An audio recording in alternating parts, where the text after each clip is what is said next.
আজ থেকে শুরু হয়েছে পৃথিবীর একমাত্র শাটল ট্রেনের বিশ্ববিদ্যালয়ের প্রথম বর্ষের এ ইউনিটের ভর্তি পরীক্ষা, যা চলবে ২২ মার্চ পর্যন্ত। শাটল ট্রেনের কথা আসলেই দেশের শিক্ষার্থীদের চোখের সামনে ভেসে ওঠে প্রকৃতির কোল জোড়ে গড়ে ওঠা দেশের অন্যতম শ্রেষ্ঠ বিদ্যাপীঠ চট্টগ্রাম বিশ্ববিদ্যালয়ের কথা। প্রকৃতির অপার সৌন্দর্যমণ্ডিত চট্টগ্রাম বিশ্ববিদ্যালয় ছাড়া পৃথিবীর আর কোনো বিশ্ববিদ্যালয়ে শাটল ট্রেনের সুবিধা নেই।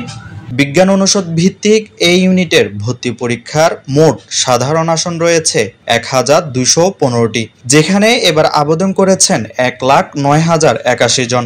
ফলে প্রতি সিটের বিপরীতে লড়বেন ৮৯ জন পরীক্ষার্থী।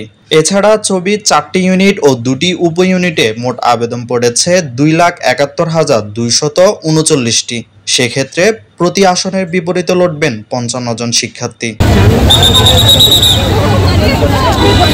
ভর্তি পরীক্ষা অংশগ্রহণ করতে সকাল থেকে পরীক্ষার্থীদের আনাগোনায় মুখরিত চট্টগ্রাম বিশ্ববিদ্যালয় প্রাঙ্গণ। এবারও পরীক্ষার্থীদের সুবিধার্থে চট্টগ্রামের পাশাপাশি ঢাকা ও রাজশাহীতেও রাখা হয়েছে পরীক্ষার কেন্দ্র।